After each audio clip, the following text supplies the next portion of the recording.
A very warm welcome to all of you. It's my pleasure to introduce today's guest speaker, Professor Neeta. Professor Neeta is a professor at the Center for Women's Development Studies, CWDS, New Delhi. Prior to joining CWDS, she was an associate fellow and coordinator, Center for Gender and Labour at the V.V. Giri National Labour Institute, Noida. Her research focuses on women's employment, women workers in the informal sector, domestic workers, unpaid domestic and care work, labour migration and gender statistics. She has published extensively in national and international books and journals. Her recent edited books are Working at Others' Homes, The Specifics and Challenges of Paid Domestic Work, and Migration, Gender and Care Economy, co-edited with Professor Iridya Rajan, published by Routledge. Professor Neeta is one of the lead authors of the chapter on Pluralizing Family of the International Panel on Social Progress Report 2018. She was the co-chairperson of the working group on women's employment set up for the formulation of the 14th five-year plan of the State Planning Board, Kerala. Professor Neeta, we're very grateful to you for taking time out and doing this very important lecture on gender and labour migration. Over to you, ma'am. Thank you, Amrita, for the introduction and also inviting me for this lecture on gender and labour migration. I'll actually have divided the session into few broad outlines.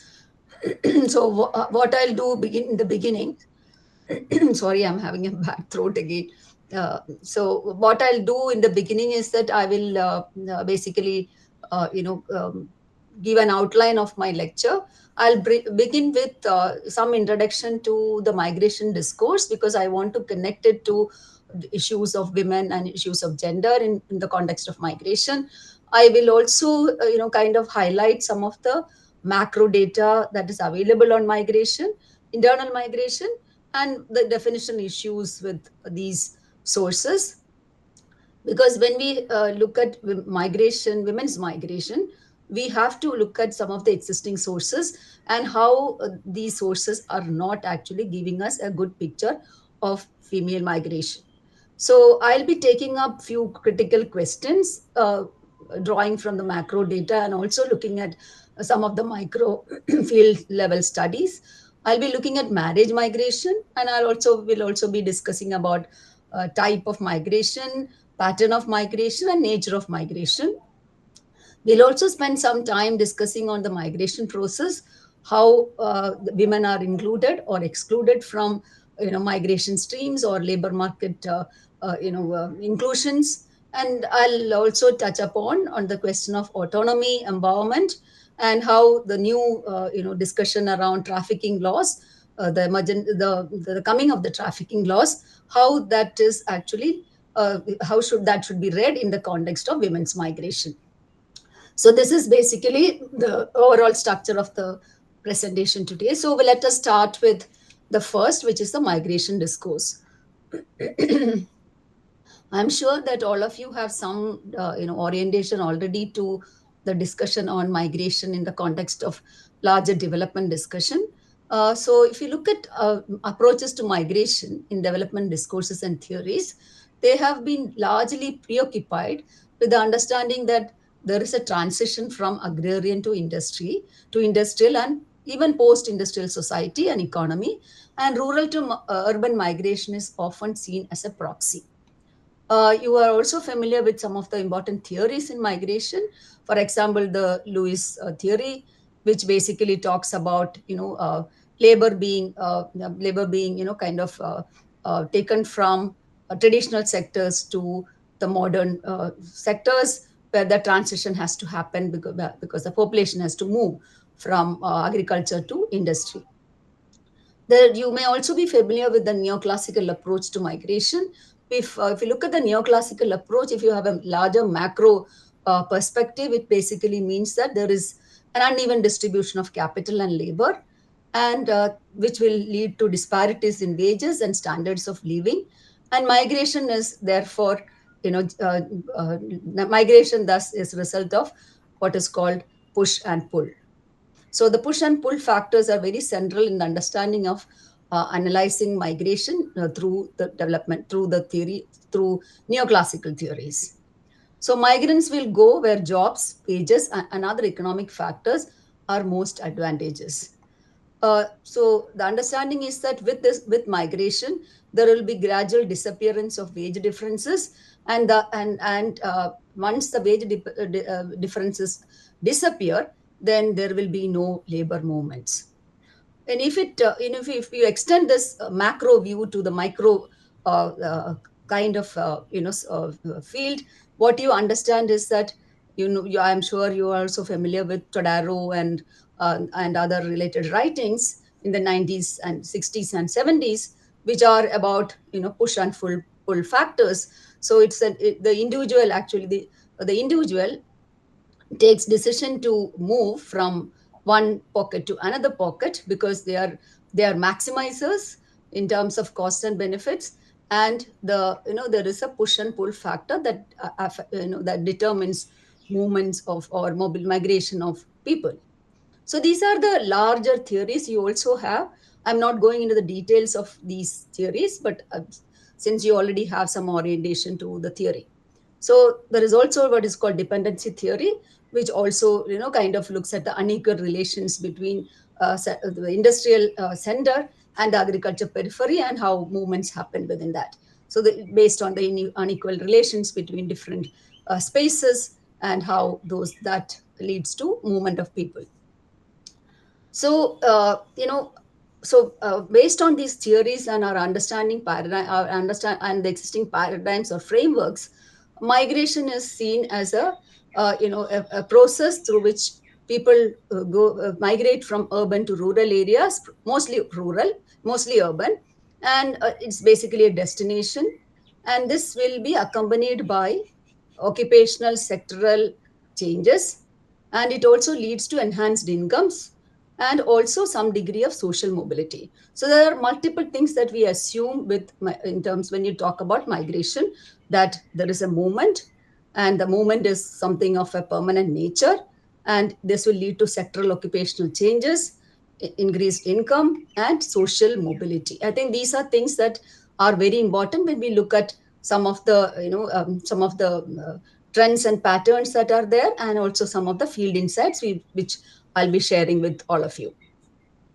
But if you look at, as I said, if you look at some of the existing studies and also basically field-based studies, we actually don't find, all what is claimed to be happening in terms of when we look at internal migration. So in the context of India, urbanization has been slow, and it doesn't, and even in urbanization, with urbanization, agriculture is still the main source of occupation or employment for many. So that shift that was expected with migration from a rural to an urban based economy, from agriculture to industry services, that doesn't seem to be existing in our context. So this is about the larger context that I thought it would be important for us to be aware of this larger context, and then we will move to maybe other different dimensions of migration. So the problem with on one hand, we see that in the Indian context, most of the assumptions that we make in terms of through the theories or our frameworks doesn't seem to be actually happening. So there is a disconnect between theory frameworks and what is the reality in our context. So let us look at what is the data that we have. So if you look at the data, I'm sure you may also had some orientation already to the official data sources that we have. The official data, macro data sources that we have is basically the census and the National Sample Survey. So both the census and National Sample Survey, they relate to primarily to population movements, whereas as economists or as development studies scholars, we are interested in looking at development or development based kind of an understanding of migration, whereas the data actually gives us population movements. And even if we look at the data, there is no single definition that we have followed in different data sources. Like for my census defines migrant in a different way, and NSS and the new avatar of NSS, the periodic labor force survey, NSS employment survey's new avatar, which is the periodic labor force survey, also defines migration in a different way. So census and NSS doesn't have a uniform definition of migration or migrant. So if you look at census definition, migration by place of no, birthplace and migration by place of last residence is what we get from the census. A person is considered as a migrant by the place of last residence if she or he had resided at a place other than his or her place of enumeration. So it's basically whether the person was staying during the enumeration process in the place of last residence or not. This is how the census defines a migrant. And if you look at the NSS or the PLFS, a household member whose last usual place of residence at any time in the past, if that was different from the place of enumeration, then that person is counted as a migrant. So, in the NSS definition, the usual place of residence is very important. And the usual place of residence in NSS is defined as a place where the person has been staying continuously for last 6 months. So, you know that 6 months is actually a period that NSS depend in terms of defining a migrant. Suppose a person is not staying continuously, but was staying, but was staying during the survey with intention to stay for more than 6 months, then also that person is counted, is also taken as a migrant. So let's now come to, what are the problems with the definitions that are followed by the census and the NSSO. If you look at the NSS and census definition, as we have discussed earlier, the focus is on permanent movement, settlement-based movements, because you are looking at people who are going out from rural areas or from urban areas, going to different places to settle down. So there is a permanency attached to such kinds of movements.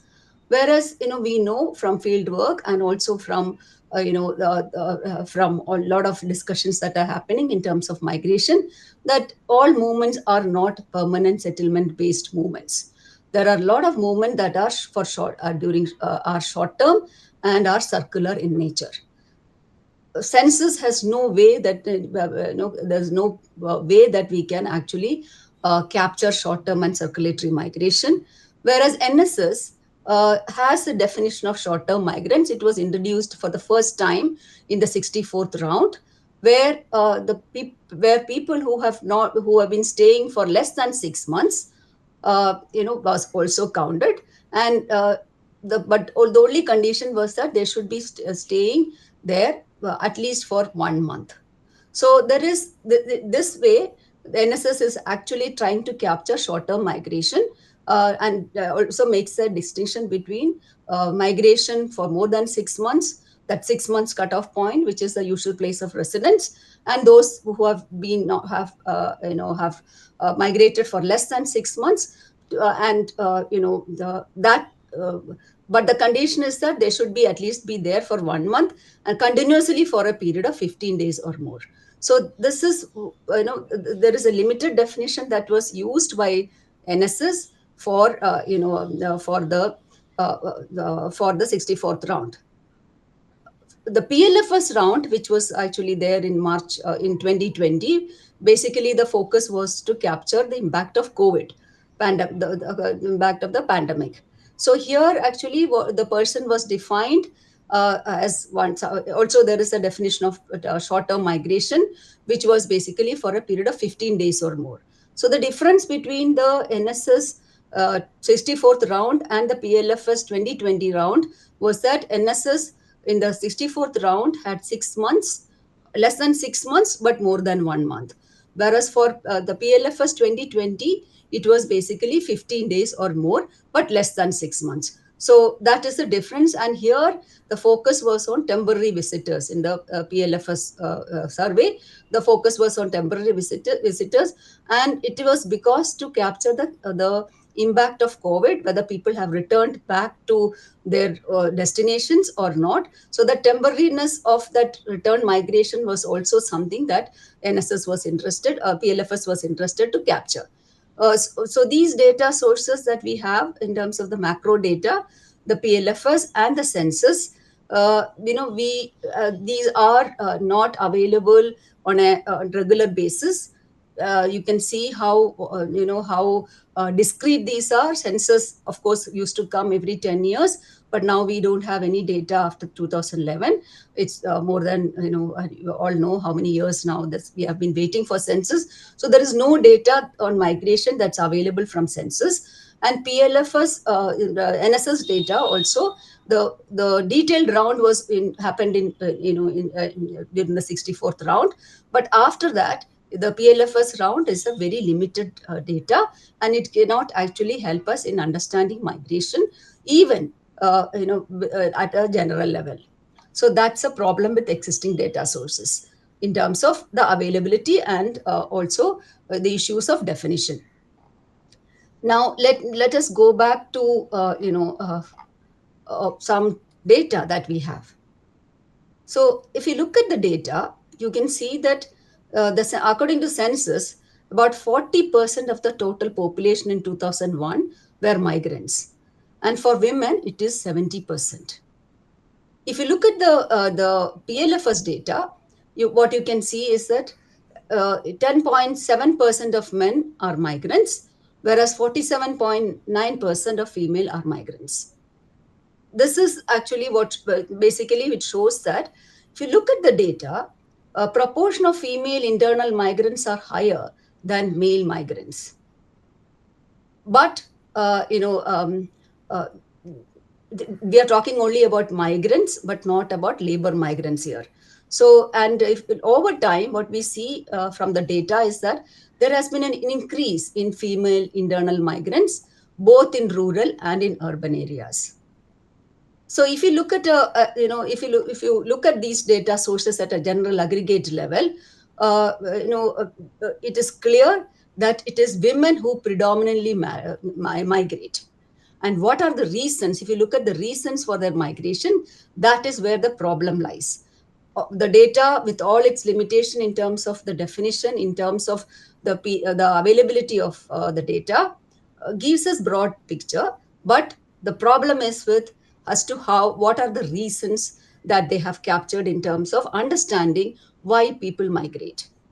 So if you look at the data, this is for this is the data that is there for different rounds of census, 2011, 2001, and 2011. So your reading of the data suggests that women predominantly move for marriage. So of the total about 206 million, there are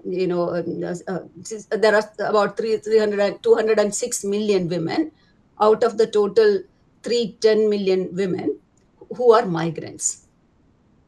And they who are migrants, and they also have reported marriage as the reason for their migration.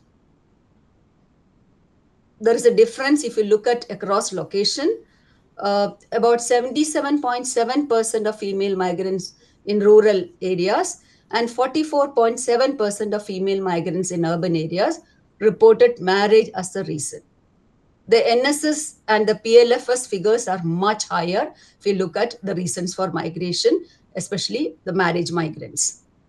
So in the NSS PLFS figures say that it's about 86.8% of women migrate because of marriage, and in rural it was 94%, and for urban it was 69.5%.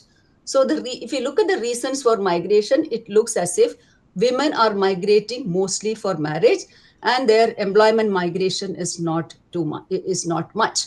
So if you look at other reasons, you can see there is a difference between rural and urban areas. In urban areas, mood with the household which is called the associational migration, is very important. So if you put marriage and other family reasons together, it's almost all migrants come under that. Almost all migrants come under those. If you put marriage and moved with the household worker, which is associational migration. But a question that has to be asked in the context of female migration is that uh, women who may marry and may cite reasons as to give reason that it's marriage that made them move or made them migrate to a new place. uh, for even for those category who have reported marriage as the reason, work is also an important consideration. I'll explain that in a while. But I think we have to keep in mind that we cannot actually understand marriage migration only as a social only as a social relation.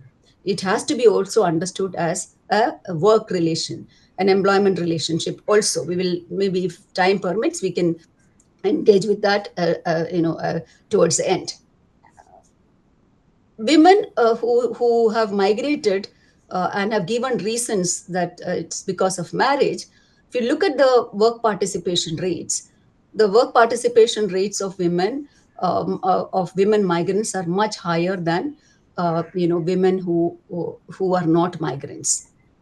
I think we should this figure actually clearly brings that that kind of a that kind of a comparison between non-migrants and migrants. So if you look at the migrant work participation rate in rural areas, out of about 86 point million working female migrants, 71% of actually, sorry, out of the total female workforce that is there, about 71% were migrants in 2011. So that means non-migrants were only the rest. Out of if you look at the urban areas, about 44% of the total women who were working were migrants. So which means that in both, especially in rural areas and also in urban areas, the workforce participation of migrants are much higher than the general female population, which shows that many migrants are also into the workforce. And it is important for us to also understand them as labor migrants.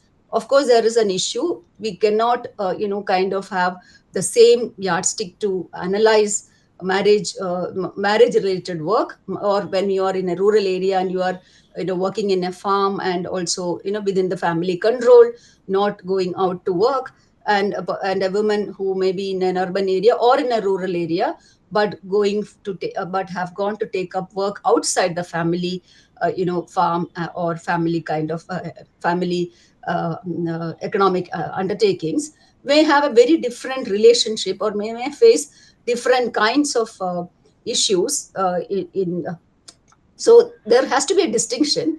But it is not correct to argue that marriage is the only reason as to why women migrate. Women, since the work participation rate of women migrants are much higher than that of the general population, it is important for us to also understand and highlight the importance of work as a reason for women's migration, or work as an important factor that actually determines women's mobility decisions or women's migration decisions. So I think the introductory section, if you look at the PLFS data, again, it is very clear that the work participation rate of those who are in the labor force are, the proportion of migrants in that is very high. And it is high for men also. But if for women, given that they have a very low participation, the share being higher for migrants clearly show the points that I had highlighted already. So now let's sum up the introductory discussion and go to the detailed empirical engagement. So, what are the problems with the data that we find? Whether it is based on the theoretical frameworks, or how the data is collected. uh, there are issues as to how we actually study female migration using those theoretical frameworks or using those data sources. What are the sources? What are the important issues with the data sources? The issue with data source is that whether it is census or whether it is NSS data, they follow what is called a monocausal approach. People are asked, respondents are asked to give one reason for as to why they have made, why they have moved away from their last place of residence or from their birthplace or a permanent place of residence. So they are asked to give only one reason, and we know that it is very difficult for women to separate their economic decisions from their social decisions. So there is a disentangling of of social reasons and economic reasons in the context of women, especially when we talk about marriage migration. So women after marriage will also be required to work in family farms, or required to work with male members for paid employment outside family kind of setups, or there are different kinds of arrangements that the family expect the women to contribute in terms of labor. So there is it is difficult, even in a pure marriage related migration, it is very difficult to actually separate these two, the social and the economic aspects of marriage of migration. So a lot of labor migration, that means, will be will be discussed as marriage migration, or will be captured as marriage migration.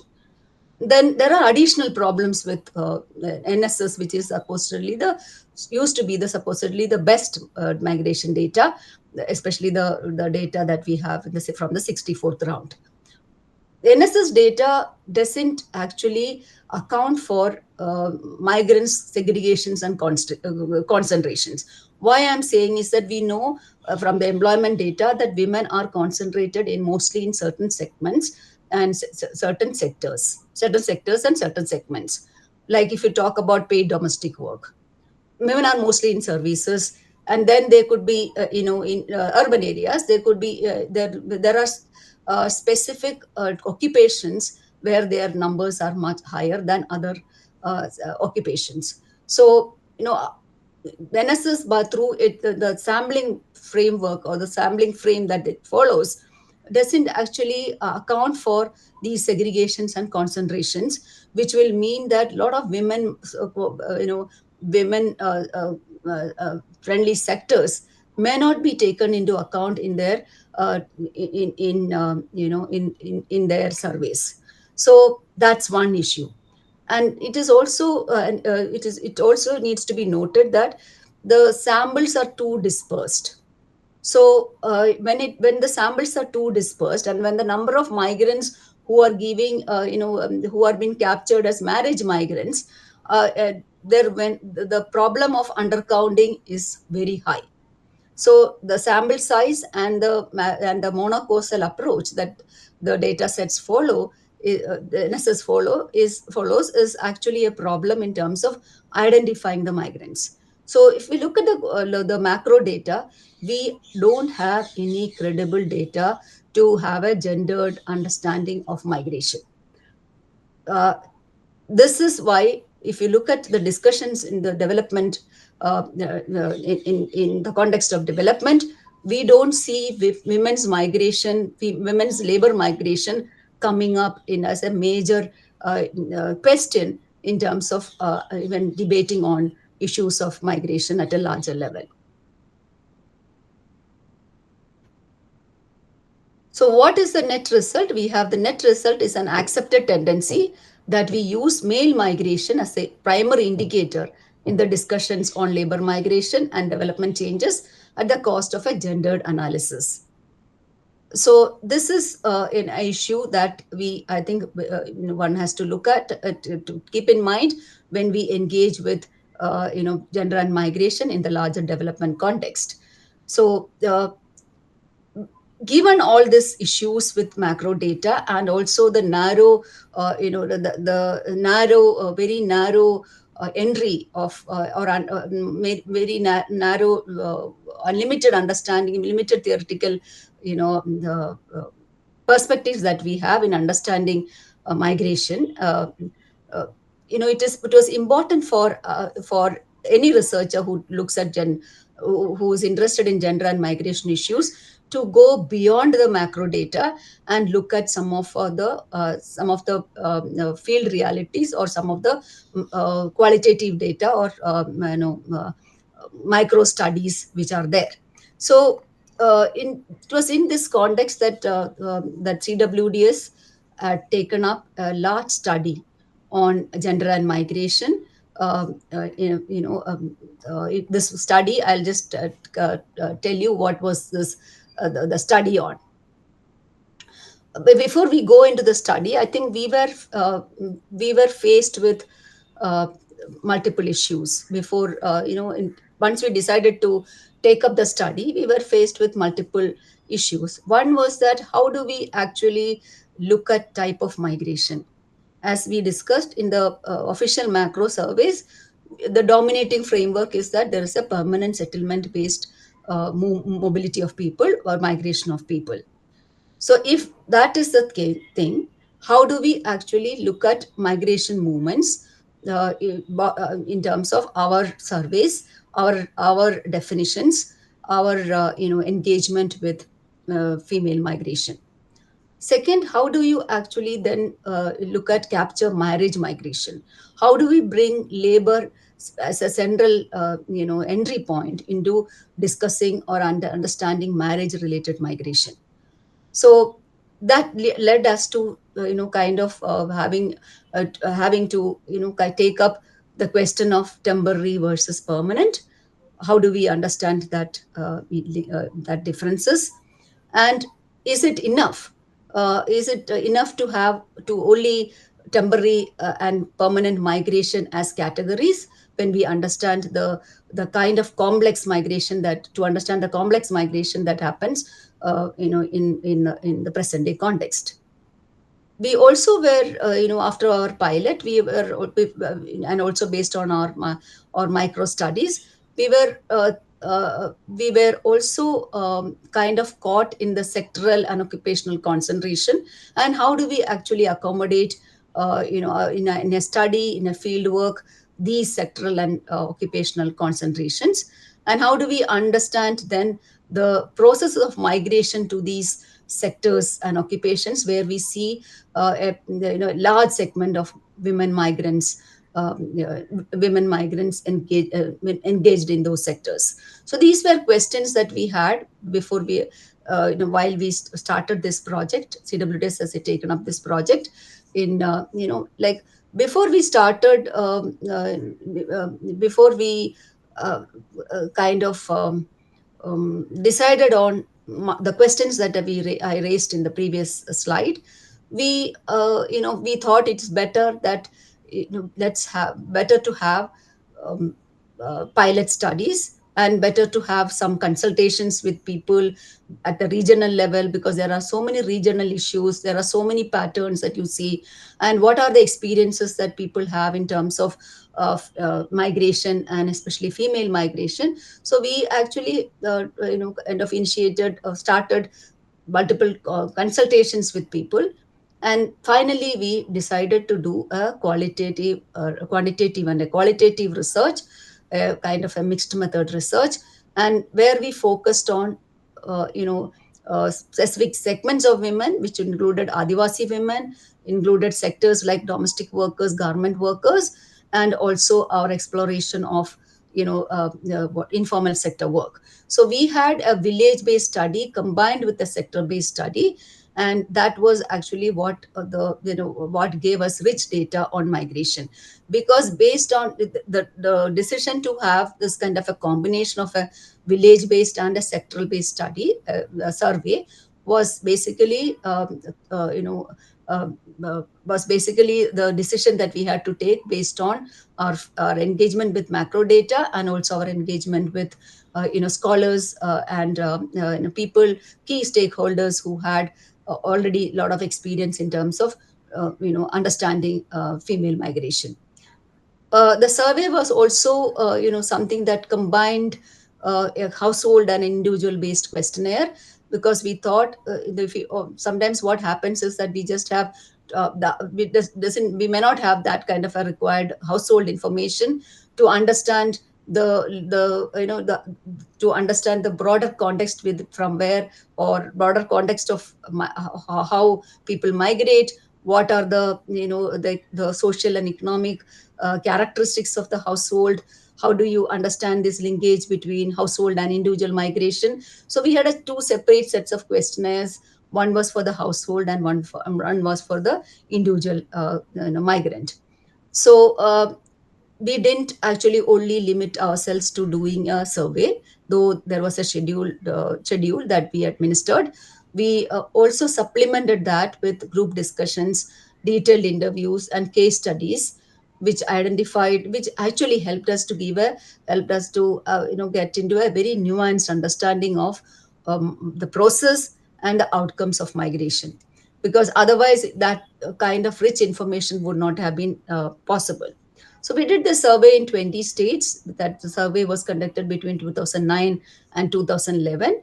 So there was some overlaps between states and regions and village sectors, but some were run consecutively, one after another, because it was not possible to do simultaneously in all the places, because there were so many village sites and so many states that we have selected, and sectors also we have selected. So we did the survey in 43 village sites, and we also did sectoral surveys. We focused on garment making, we focused on paid domestic work, we based on for some service sector, personal services, which included beauticians, all those specific segments where the proportion of female migrants were found to be higher or were pointed out to be higher. So all those sectors were also looked at. So we had surveyed, as I said, we surveyed both households and also the migrant. Now, I think I've already discussed with you. The most important challenge that we faced in terms of understanding female migration, or even male, we also interviewed some men in that process so that we can have a comparative picture. So, if you look at the most important challenge that we had in terms of understanding migration was to get into a typology of in a type of migration, because when the data came, or when we were doing our field work, we understood that there was during our pilot field work, we understood that it is not possible to categorize the type of migration into fewer blocks, whether it's permanent or it is temporary. Is it short term and not short term? How do you differentiate between these kinds of patterns that you see in the field? So what we finally decided before our survey, the actual final survey, was that we will have a typology to include multiple forms and types of migration that we saw during our initial field visits and the piloting of our questionnaires. So I think this was one of the important realization, that circulatory migration, which was also not something that we invented, but it was already there in discussion. So circulatory migration was actually very important, very if you look at women, that is something which was very important. So how did we define circulatory migration? Longer durations exceeding 4 months and shorter durations of less than 4 months in each spell. This is how we defined. This was our own definitions. Of course, definitions were anchored in our experience in the field, but this was the definition that we followed. And then we had short-term seasonal migration. This we actually decided to come up with that, to separate circular from short-term seasonal migration. So we had short-term seasonal migration, and which was regular, and then we also had a category called irregular short-term migration. And the medium term migration we coined here, because we found that in many sectors where women were working, whether it is the paid domestic work, whether it is garment making, they were going to those destinations, staying there for longer durations without having any permanent understanding of without any understanding that they will be staying permanently in those places. So that's why we decided to have medium term migration as an important type of migration that we will engage. We also had a category called long distance commuting, and we also had migration for family care. Apart from long term migration, migration for family care, we put it as a separate category, because that was actually not we couldn't fit them into any of those other duration based categories, because it was like the people were moving for care based care based responsibilities for different durations. So we didn't want it to be actually spread uh, into different duration based migration categories, but we want that to be separated from the rest of what you call maybe employment related so-called employment related migration. This was for care work. So that was unpaid care work. So we know from the existing literature that type of migration is also something something very something which is very specific, and it also has social group connotations. So if you look at long-term migrants, we what we found was that a lot of long-term migrants were from general caste groups. And for SCST, in fact, what was predominant was short-term migration, and also maybe a circular. For ST, it was circulatory migration for longer duration, which was very important for ST and SC, followed by short-term migration. So which was not seasonal. So what we see is that in terms of the if you look at the data, what we see is that type of migration is not only closely related to sectors and occupations, it is also differentiated along the social hierarchies. So there is gender, there is caste, all that coming into where are women, where are migrants. First, you see women migrants in certain sectors, and within that, you see social hierarchies determining as to where they are concentrated. So they were, as you can see, the kind of work. Each of these type of migration, you can also have sectors. Where are they going to work? Uh, So, if in the context of ST and SC, scheduled caste and scheduled tribe communities that we studied, we found that they were generally involved in hard manual labor. So, 59% of women migrants from ST backgrounds and 41% of women from SC background were short-term circulatory migration and circulatory migrants, and they were a lot of them were working in the battas, in the in bricklane making, and they were also a large number of them were also into cotton, BT cotton, related work.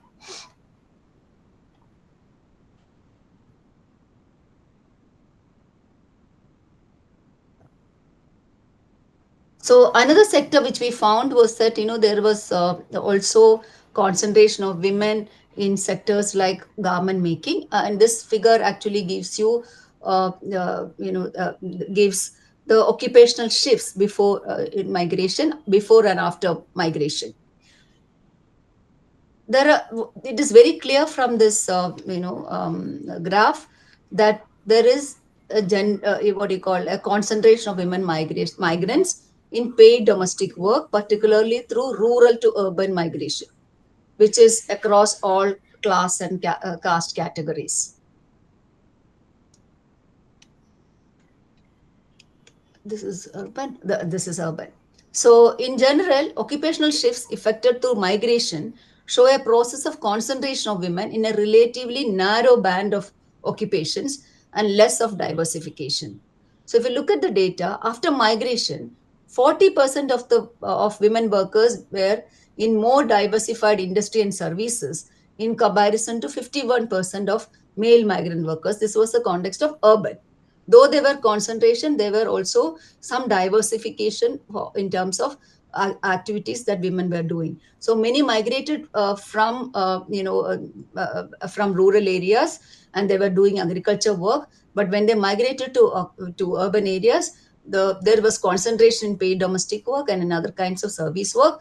But there were also diversification that you see in urban versus migration.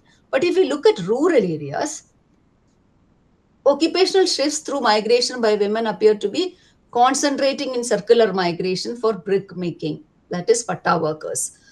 And was found across, across the country, and that was one major sector that was absorbing women migrants in rural areas.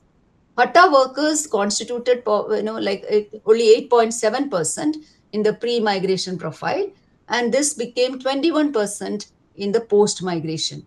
So, uh, you know, that means it is an opportunity for migrants to work in the sector. That's only opportunity that was available for female migrants to work who were moving from rural to maybe peripheries of rural areas where patta, work, bricklane making was happening.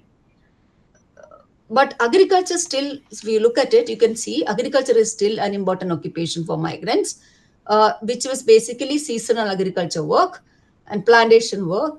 And these are actually some kind of occupations that women were engaged in.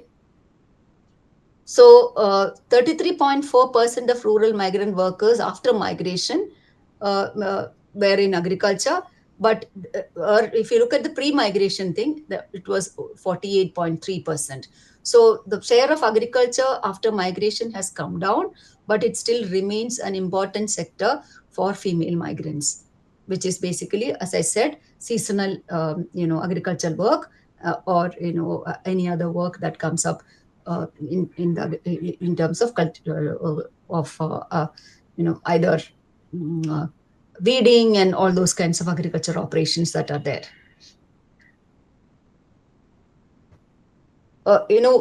If you look at agriculture a little more closely, what we found was that female migrants' presence was more in certain kinds of crops, such as BT cotton, and that was something that also led us to ask further questions in terms of the kind of work that migrants are able to take up in rural areas. So, it was especially true in the sugarcane belt, which was in UP, and in the north, in the north it was in the UP, and it was also in Maharashtra. So there were two concentrated streams of migration for women in rural area. One was cane cutting and other was brick manufacturing. And both involved what is called circular migration, which means that they are away from their destination for most part of the year, but they come back to their places of destination and again move back to take up work in the next season. So patta workers were actually working in patta making for 8 months, and they were coming back to their destination for 4 months, and again to return, maybe not to the same patta but to some other patta. Some people were returning to the same patta also. So bricklin and cane were the important segments where women were migrating. There was circular migration of women, and that was one segment that we found. But here, when we talk about, since cane cutting and bricklane making has come up as important segments for female migration, it is important for us to understand how labor is organized in these sectors. And it was very uh, surprising to us that in both these sectors, the labor units were actually family or jodi system. A couple system was prevalent in both both the segments, which means that the demand for labor is not individualized, but it is for a couple, like a man and a woman. That's the unit of labor. So if a man can't get a woman along with him, he is not actually taken into the employment relationship. So the employment relationship is actually of the jodi, and the jodi is taken as a unit of labor, and they are paid wages as it is as not on the basis of individual number of people involved, but for the whole block. So what happened was that, the first of all, it's piece rate, and second, there is no independent work activity for one person. It's defined for both, and which means that it is always the woman who is the dependent, and the independent worker is the man. So women's individual entitlements in such forms of labor has not been even conceptually recognized in any labor law regime. So even if they are not paid minimum wages, payments are not based on minimum wages, there is no way that women could actually take up these issues legally also. So these kinds of feudal arrangements, or what you call patriarchal arrangements, were seen even in segments where market and capitalist production was actually very very significant, like in sugar, like cane cutting. The sugar making or sugar industry is a capitalist structure, is a capitalist market based capitalist forms of production. Even in those advanced market based production also, you find some of these rudimentary patriarchal based, kind traditional, the social relations based labor systems, which I don't think any theory can actually explain. How do you explain the existence of the social existence of a labor tying mechanisms, labor thing in a very advanced capitalist system? These are questions.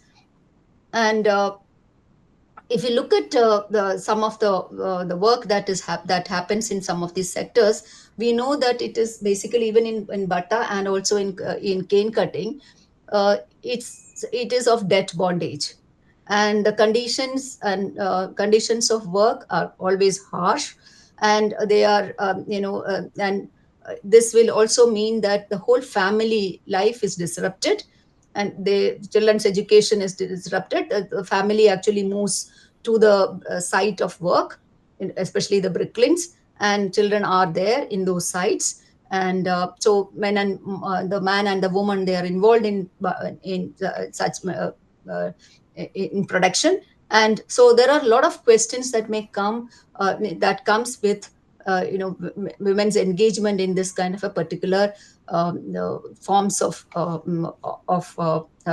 particular form of labor. So that's how it is actually to be looked at. I think urban areas we have discussed. Now let's come to some of the characteristics that we found in terms of what we saw in the field. We'll not go into the details of it, but we will discuss that. So to sum up what we discussed till now, we found that circular migration driven by which was contractor driven, and also which had debt advance as tying mechanisms, was dominating many segments of female migration, where the system was of a male female jodi labor. Which this is a point which we have already discussed. This in turn has interlocked semi feudal bondage and patriarchal practices into recruitment and employment practices. uh, so what we see is that when you talk about medium and long term migration, it is the upper caste communities who are dominating, while for other caste categories, especially for the marginalized, there is little diversification in terms of their possibilities when they migrate.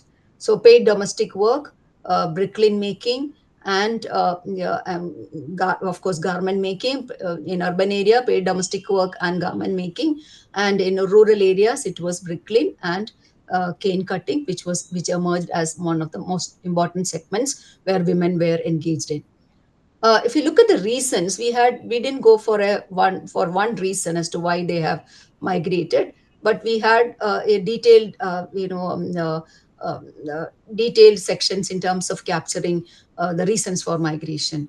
So it was very clear. A lot of people, especially women, a lot of women, they were migrating because of their poor economic status. So there were many were not even able to actually generate enough income or get enough money to support their daily needs. So poverty was found to be an important issue that was to is the reason as to why they were migrating.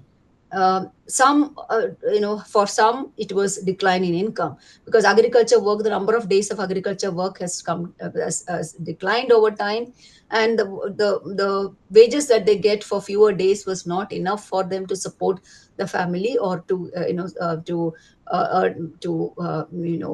not support the family, but to have some reasonable income for food and other expenses. So they had to, that was one reason.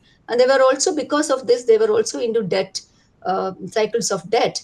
And debt was something that pushed, or something made people forced people to actually uh, go and in search for employment to other places. So there were a combination of these factors that were actually seen as to why women were migrating to urban areas, or to take up jobs in rural pockets.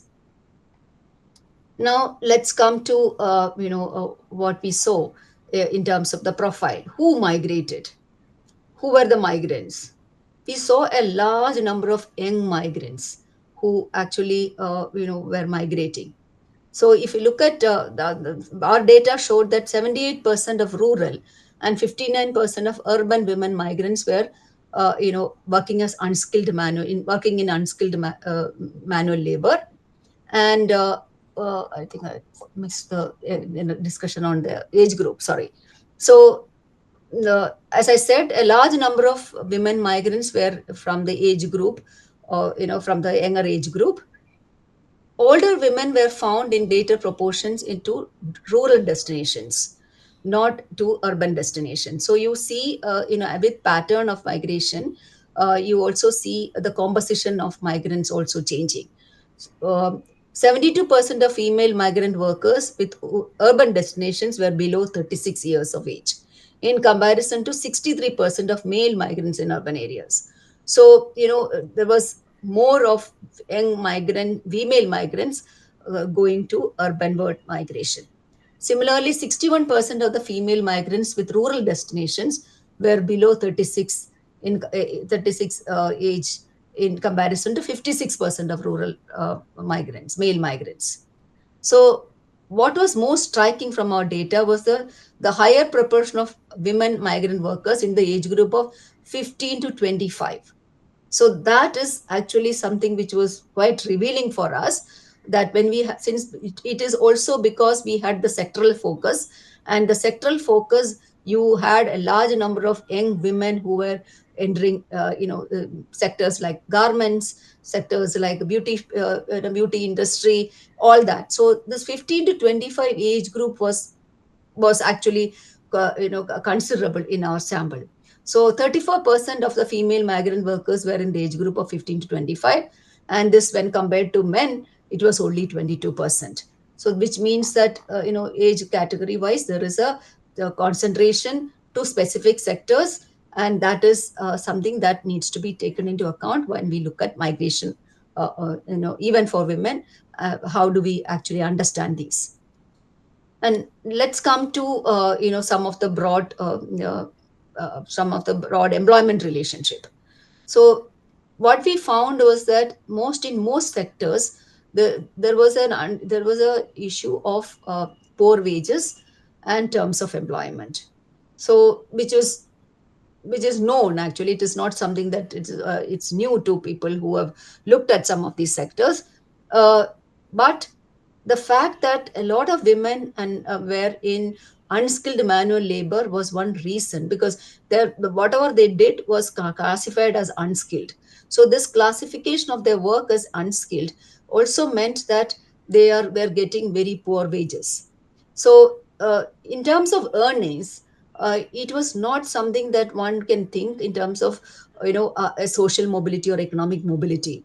It was just, in many cases, it was just for bare survival, and it was only a livelihood option for them. In the absence of other livelihood options, whether in the rural areas, these options, of course, are important for them, and they were taking up these these options that were available in their destinations, because of lack of opportunities back in the rural pockets. So these none of the case studies, or none of the the data at large didn't tell us that there was an migration led social mobility or economic mobility. It was difficult for us to actually conclude, though there were some broad strokes of some mobility, upward mobility. At a larger level, it is not possible to conclude that any of this meant that they were able to move upward, either socially or economically.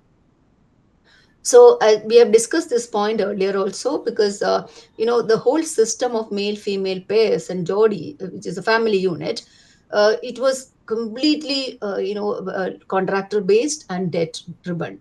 So before every season, the contractors were giving advances to the families, and the families need that money, because they had to take care of the cost of migration, and also some of the debts that they had from the earlier borrowings. So this was something that also made female members not able to negotiate any independent work, because the family was tied to contractors. So they could, even if an independent work option was available, it was not possible for women to actually sort those independent work, because women were also tied to it. And here, as I have explained earlier, women were not able to get any independent wage, rather their position was of unpaid helpers.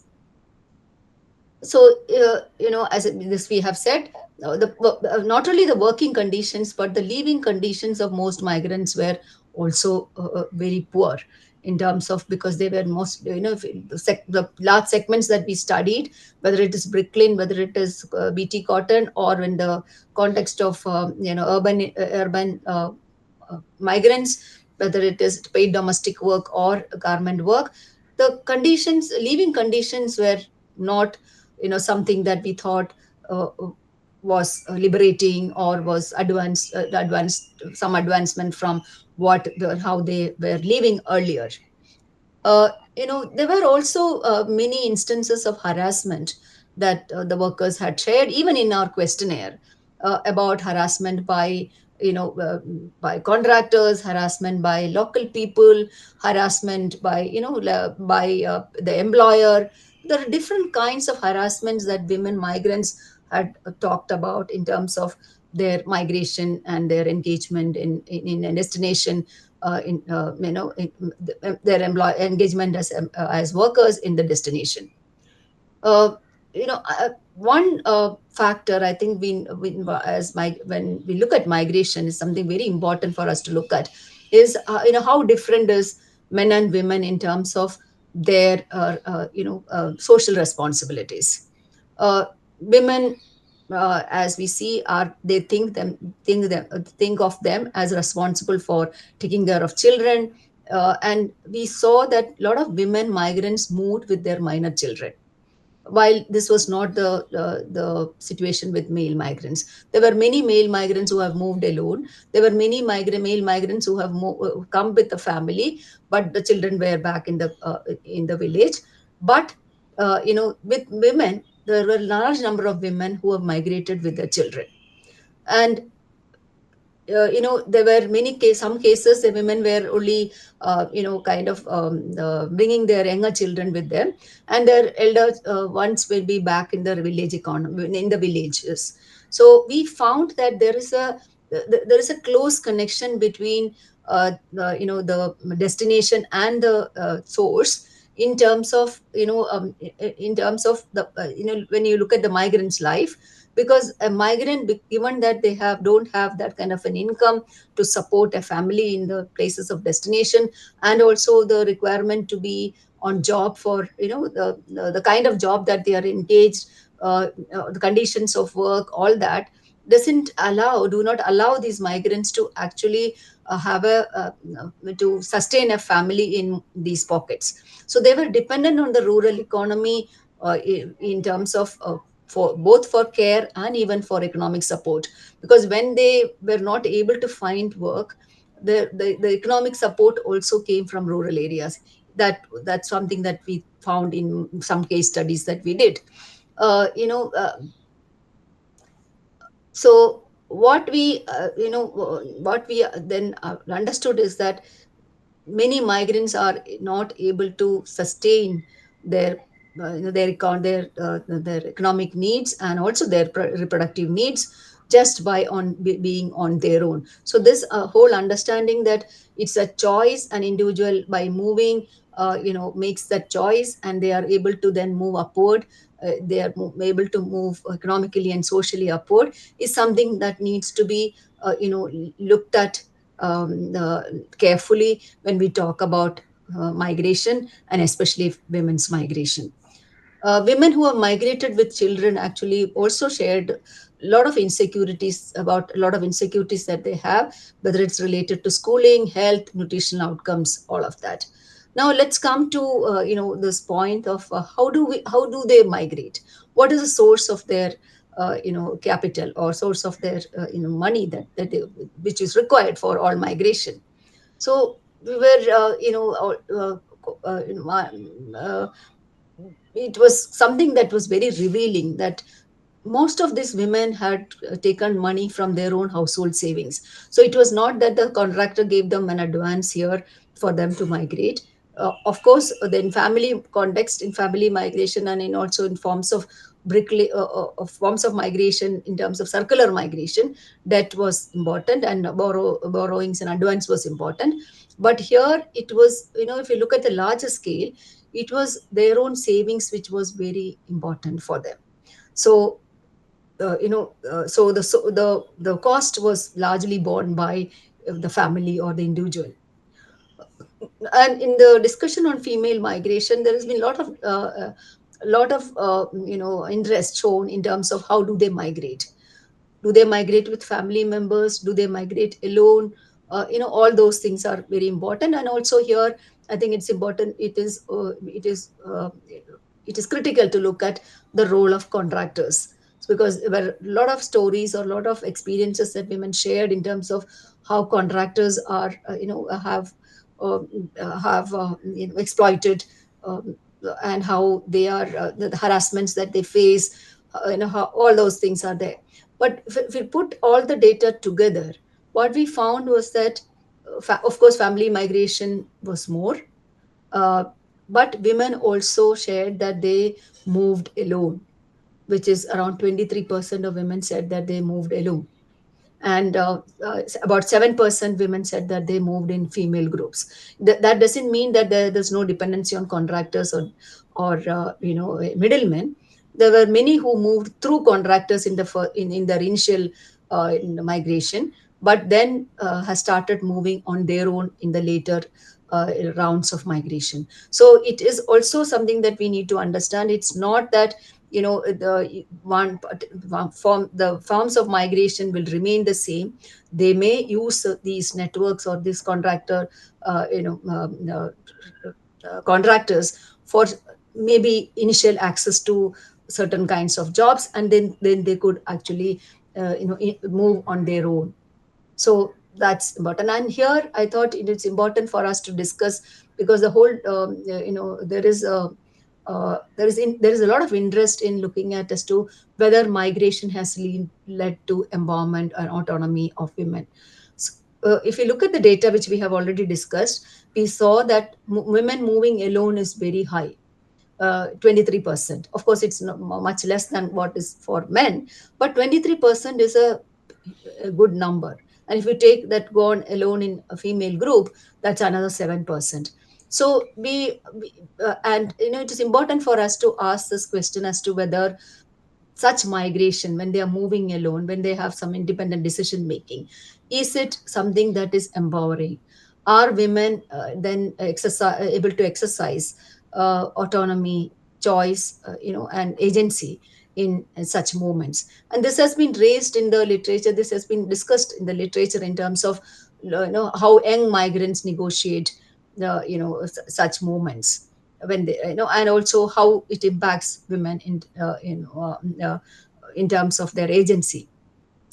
But what we found from our detailed case studies and discussions with many migrants was that uh, you know they have moved in autonomous capacity to different occupations, but it it is not it's not correct to say that that has led to empowerment and agency for women, because it is not sufficient to actually challenge the patriarchal order that exists in women's work and migration. So they were making incomes, they were able to get independent income, but they were not able to challenge many of many of those gendered social spaces. They were not able to handle many of the gendered social spaces, and also even family as a unit of where patriarchal relations are very much embedded. So those challenge they were not able to renegotiate many of those. But of course there were instances, there were strokes, as I said, where you feel that they are able to negotiate something. But even if that is there, it was not enough for a social change that to happen through migration. This was our finding. uh, and here again we have to look at as to even women who have moved independently and individually, maybe decisions of mobility of migration taken by them. Somewhere moving, somewhere coming and moving to the destination because they wanted to get money to save for their dowry. So how do we understand such social pressure on women, and how they actually become part of that kind of a patriarchal or a kind of an exploitative system? So this is I'm sure some of you will be able to locate the discussion in the context of Sumangali, in just Sumangali system, which was there in the garment units in Tamil Nadu.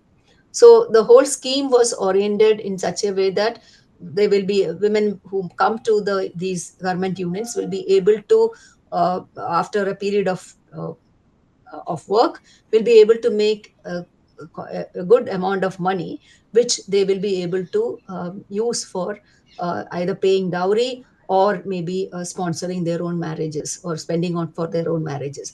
So marriage is also something that has been used in terms of how women are mobilized and where they work. So it how do we see this kind of these kinds of migration, and how what are the transformatory potential in terms of migration in such locations? These are questions that I think are important when we talk about women's migration. And in such forms of migration, is it can we call it as maybe a new forms of bondage, new forms of forced labor? Because though it may appear that it's not bondage or that it's not forced, but the fact that there is the social practices for forcing women to take up such exploitative work, and how you then negotiate the larger social change, and how do you if you want to look at social mobility, is this how do you look at social mobility in such context? And I think I'll stop with kind of highlighting one more aspect, which is about the skill development programs. There have been many programs and schemes to upgrade skills of people who who enter the industry or who enter services.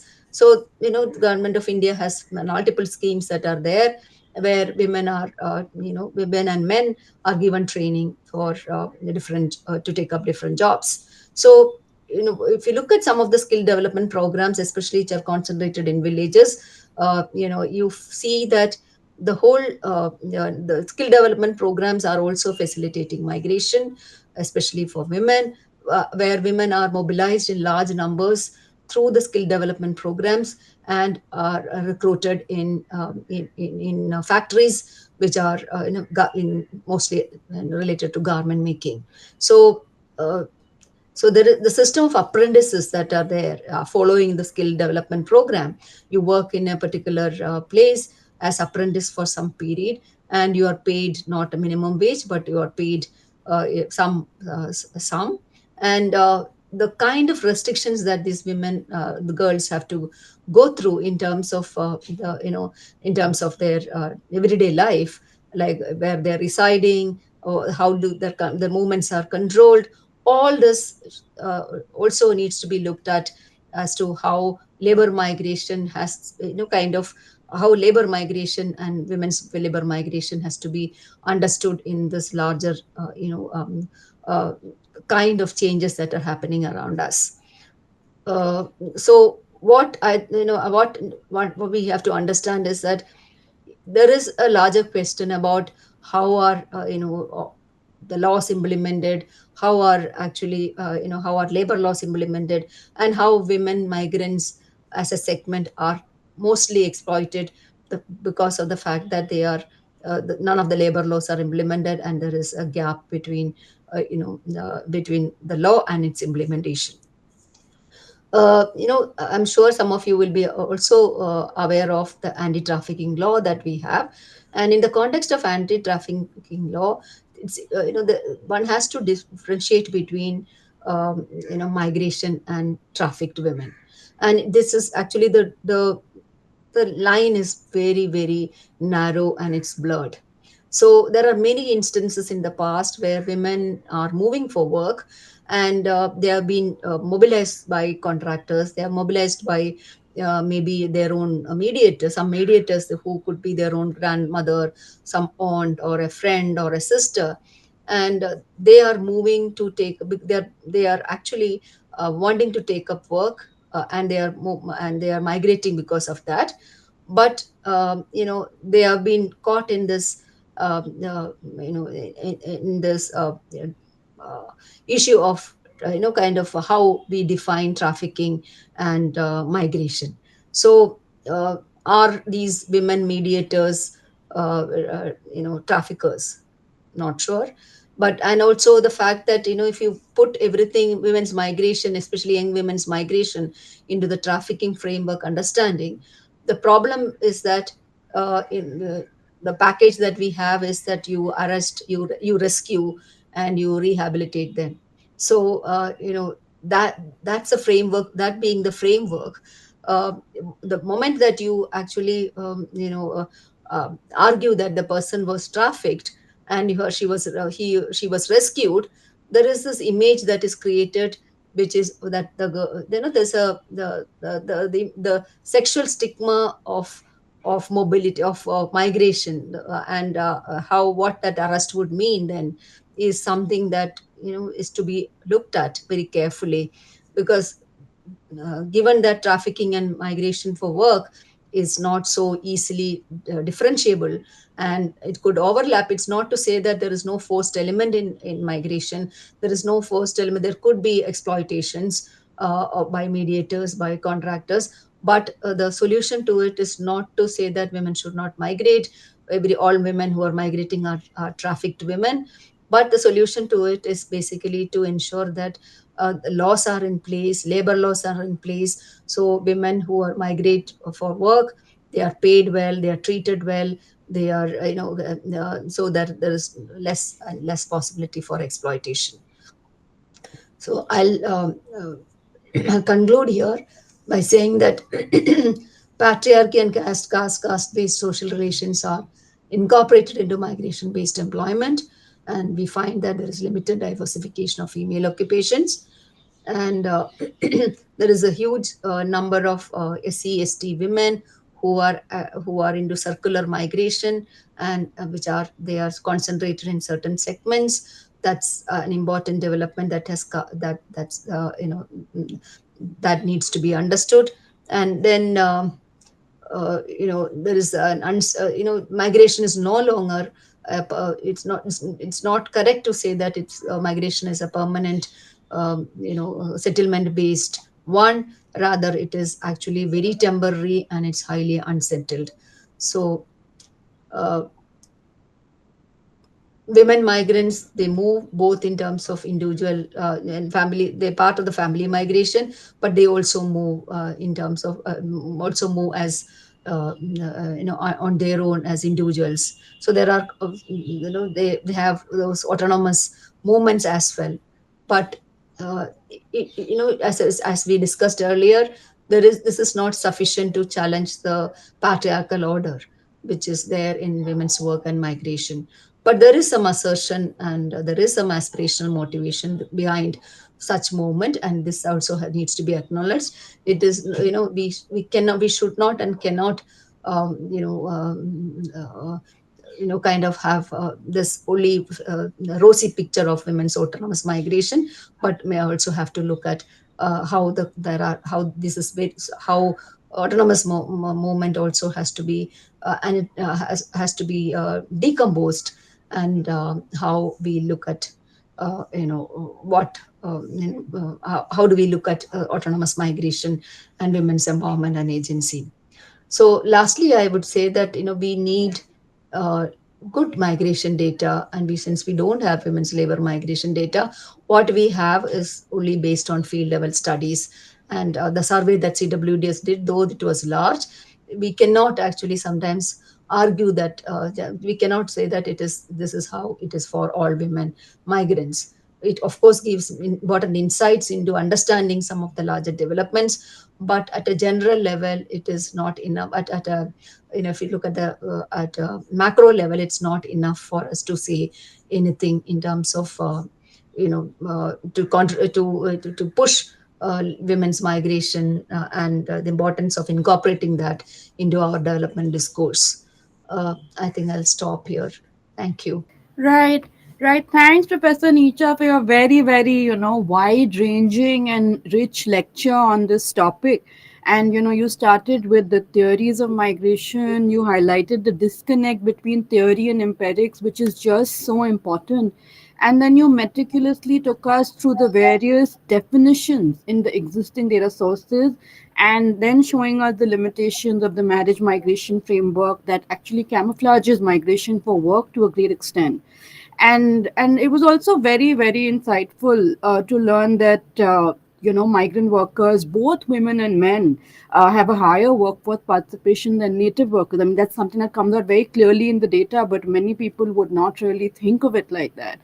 And then you also very generously took us through your rich empirical work at CWDS, taking us through the extensive research process of your study and the conceptualization of circular migration of women. I think this is something our students who are thinking of research, planning research, will greatly benefit just thinking through these ideas.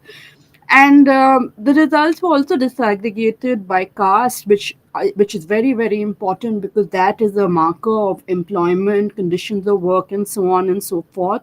You also took us through occupation before and after migration. Again, very few studies really do this to understand the impact of migration on changing occupation profile and so on. And what was also very important was that you highlighted the role of agriculture and begin in employment of female migrants. And you explained to us how this has really regressive gendered implications given the nature and form of the family system migration that is there. But also, I mean, also how this work is so intricately related to capitalist development, right? So the conditions of work and life are precarious, which you showed us. And you showed us also how this speaks to a larger agrarian distress and precarity in rural India, where much of your much of the female migration is located. That is the source of the female migration. You also touched on the complex issues of women's agency, women's empowerment, and also then, ended it with migration and trafficking. So, really, we're very grateful to you for doing this lecture with us so thoroughly, and our students would really benefit from it. So, thank you so much.